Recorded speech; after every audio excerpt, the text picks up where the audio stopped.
Sustainable to me is not drawing on the world's finite resources. But it's the future for the planet, isn't it? Is energy that we know isn't going to affect the climate in the long term. It's so you can run life without taking stuff away from other places and other things. I just think it needs to be a way of life and not something you think about doing, but just something that you grow up doing. I think it encapsulates everything. It's the one thing.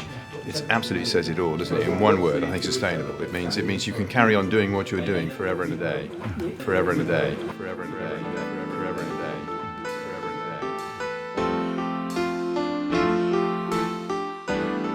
CLS in Dorset aims to help communities in West Dorset to adapt to climate change and to live more sustainably. It's one of 12 programmes supported generously by the Big Lottery Fund.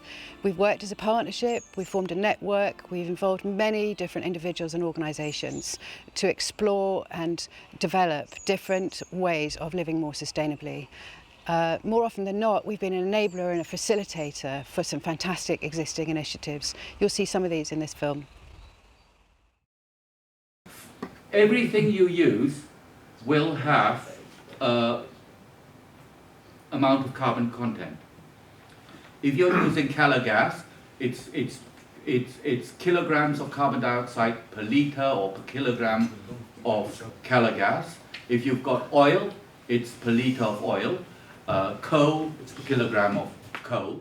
Yes, it is working for us. We came with a specific aim in mind, and I think we've all learned quite a bit about what we need to do, what we want to do, and things that we are going to have to take forward to make significant savings in the future. The intensity of your wood chip is fairly low, but if there's a wood chip. It's just actually looking at that sort of level of detail, which has been great. You know, I've learned a bit this morning. If you can insulate the walls, it's brilliant.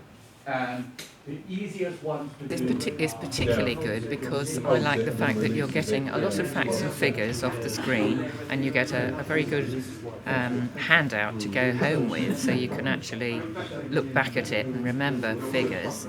And also other people are actually contributing their real life experience. So you can think it in I suppose for that use.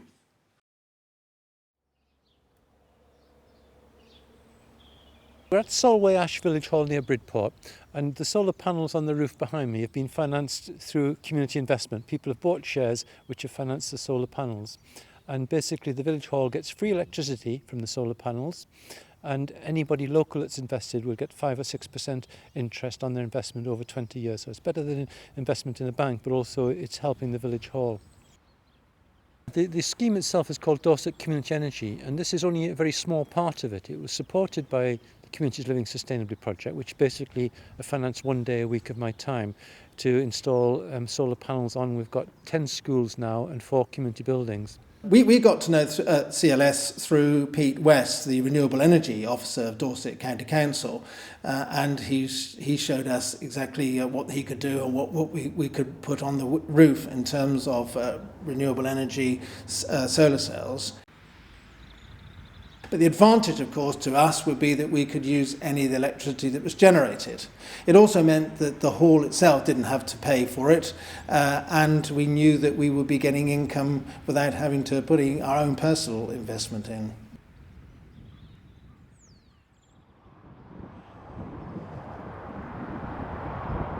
All the transition towns are based around localism and communities working together. So one of the things that we really wanted to do was to set up a community farm, because that's a very good way of bringing local food to the notice of the community. Our main aims are really to get the community involved in growing their own, and to do it in a different sort of way than just having an allotment of their own, in a sharing way, so that we are, at the same time as growing things, we are actually what we call building community.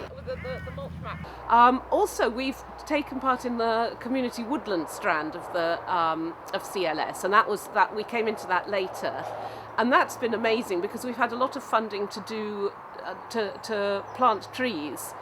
So we've made a forest garden. It's an edible woodland, and again, it's sustainable. It cycles, so the leaves from the bigger trees drop and fertilise the understory, and you get creeping plants with edible leaves and bushes with berries, all that sort of thing. So in about 20 years' time, we'll be feasting our way through our forest garden. So that is all thanks to the CLS project, which has been great. Wow. Loads of stuff like that. Brian was talking about you try to do some sort of like spice and this, herb so neat. Yeah, I think domestic spices could be like a really... You reckon you can grow ginger? So the Local Food Takeaway Project is a community co-op of local chefs and food educators who are trying to put local food on the takeaway menu. We designed a crowdfunding campaign and raised just under £7,000 from local community members to support the transformation of this into a new business, supported by local organisations such as Communities Living Sustainably in Dorset. The thing with the bus is that it's a supported project, so that, if you don't have that capital to start up your own project, and there's so many different things, all the health and safety requirements, the legal issues, so working together with a group of other chefs is, amazing in so many ways.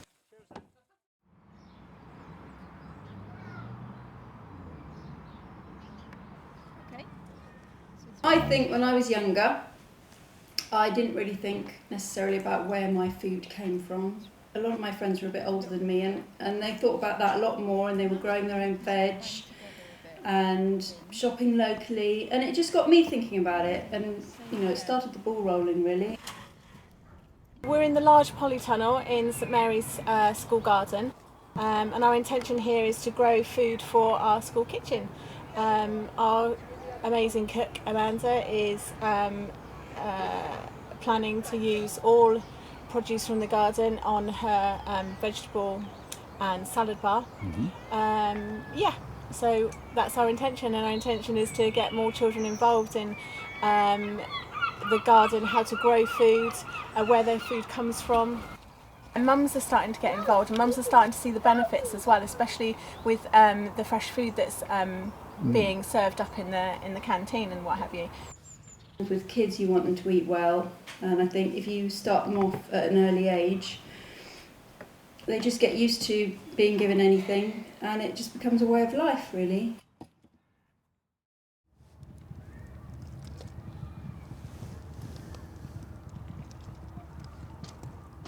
I'm planting radish. I'm planting flowers. I'm planting carrots, and I'm planting red onions. Oh no. Do you want to? We had we wanted to have a big school project, and we came up with the idea of collecting 2-litre plastic bottles. It became a whole school project. We had a competition. We managed to collect the 1,500 bottles in 8 weeks, and we managed to have it built in that time as well. Year 3, with help from the Prince's Trust, the staff, the site manager and a retired teacher, helped to put all the bottles together, and it is used on a regular basis with our new school garden, which you can see here right now. We do a lot of recycling. We have a good look at the waste the school uses, how can we cut down that waste. The children come up with some really good ideas, like weighing the classroom in bins, and we have seen a considerable drop in the waste that is being put into the waste bins, and also our recycling rate has rapidly gone up over the last few months. This is Eco Club, and we help look after the environment by doing litter picking and putting rubbish in the right bins. At Eco Club we make posters, do assemblies, we organise things, and we just help save the environment. Environmental issues, things about our world that perhaps we're not very pleased about, and maybe we should start thinking about doing something about. And I left it quite open to the children. What things are going on that you think maybe you want to change? Now, I'm just going to give you some examples of some of the bits of work that have come into me pretty much this morning, really. An interesting one here, which I thought was quite thoughtful. Luke says, save our bees, don't use Climate pesticides. change is affecting the world because snow is melting because the electricity is making heat, and the sea levels are rising and it's getting much hotter, which means polar bears can't survive and they'll be left on clumps of snow and ice by themselves, like this. Most of the eco team really like to get involved and hands in, and we try to make the world, like in town, we think how eco and what we could revolutionise the world if the world was eco, and try to think out of the box.